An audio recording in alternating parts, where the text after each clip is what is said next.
What are we going to do now? I don't know what to do now. Let's go to the mayor. It's not a good idea. He will think that I am guilty as well.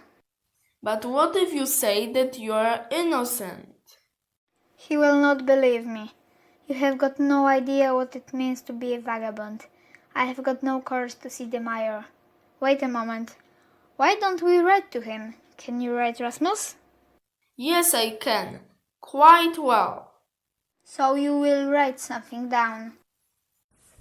Something terrible has happened to Miss Hedberg from the Green Villa. The mayor and the doctor need to go there, but they must hurry. The servant is also involved. Rasmus and Oskar go back to town. Rasmus hid behind the hedge again and wrapped the stone with the letter.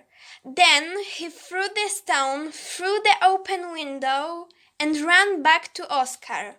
They have done all they could have done to help Miss Hedberg. They continued their journey. They were singing and talking. Then they reached a small inn with a garden. It was by the lake. Some people were sitting outside at the white garden tables and drinking coffee. I know you are hungry, Rasmus, but we must sing here to earn some money. Rasmus kept singing with Oskar, but at the same time he kept looking at the beautiful ladies sitting at the table and wondering which one could become his mother. Two elegant men were sitting at the same table. Dear Mr. Leaf, please help yourself to a cookie. Mr. Leander, would you like another cup of coffee? Those two men, Leaf and Leander, were smartly dressed. They were both wearing white straw hats. They had small moustache. One of them had a flower in his pocket. They were both wearing striped jackets and tight trousers, and one of them had the shoes like... Rasmus stopped singing when he noticed the shoes. Those leather shoes. He suddenly remembered the morning at Mrs. Hedberg's house. He remembered the voice of Mrs. Hedberg and the scary sounds of the footsteps when he was hiding behind the sofa. It was the man in such shoes. Rasmus could not sing when he saw the same shoes, even though Oskar was looking angrily at him. Not knowing what had happened, Rasmus could not sing anymore. Listen, Hilding, we will go fishing a little bit earlier tomorrow. Hilding? Mr. Leaf's name was Hilding? He had the same name as that criminal from Miss Hedberg's house, and the same shoes as that criminal. We have to take advantage of the days that are left. And the same voice as the criminal. But you are staying at the inn until the end of the week, aren't you? Of course we are. What are we going to do now? I guess I will have to see the mayor and tell him about it. They went back to town, but they saw people talking about something. Rasmus, go there and find out what is going on. Here's the coin. Go and buy some sweets, but at the same time, listen carefully. A while later, Rasmus returns to Oskar. Oskar, Anna Stina, the servant at Miss Hedberg's house, told the mayor that you had attacked them. But she doesn't know my name. She told the mayor that a vagabond with a guitar had come with a boy. Then she said that when he had finished playing, he had entered the house, threatened her and Miss Hedberg with the gun, and then he had stolen the emerald necklace. But what about Mrs. Hedberg? What did she say? She can't say anything. She seems to be dying. She only lies in bed saying nothing. Her heart is weak. I have to go and see Anastina and tell her to repeat everything in my precious. Oskar, wait! Don't you remember? You are a vagabond. The mayor will not believe you. He will imprison you, and then... We must run away, if it isn't not too late. But you are innocent. Where are we going? Somewhere where we can hide. You have never seen such a place before. At the seaside there was a village.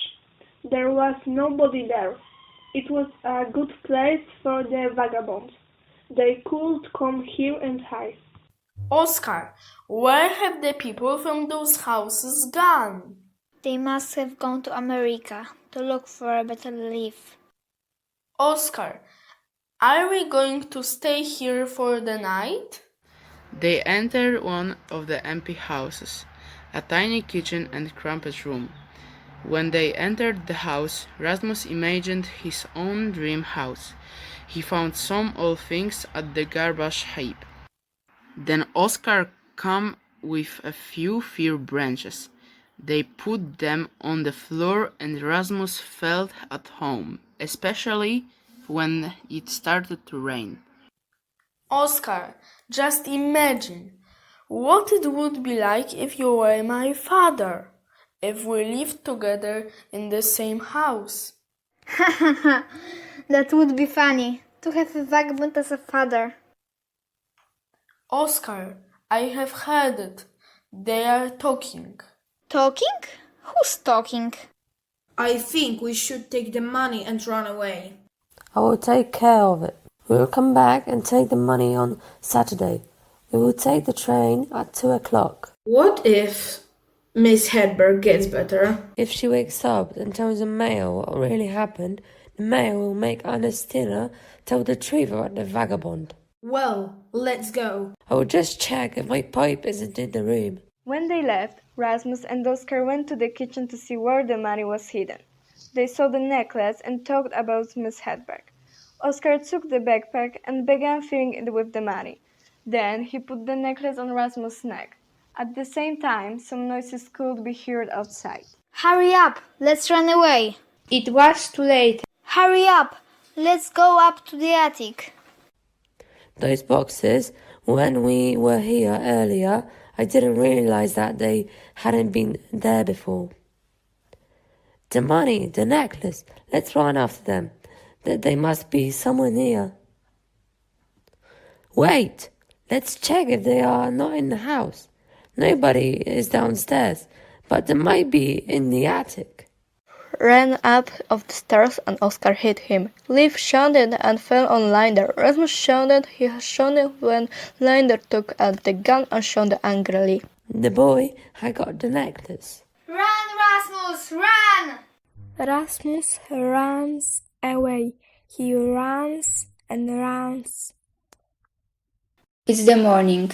Rasmus wakes up and he thinks that he is in Wasserhag again, and that Miss Hawk will appear soon and tell him to pick nettles. He could hear the hens he used to hate so much. He was lying on the floor in the room he had never been before. Oscar was sitting by the fireplace and he was drinking coffee with a white-haired elderly lady in a striped apron. I feel so sorry for the vagabonds. You also deserve some coffee.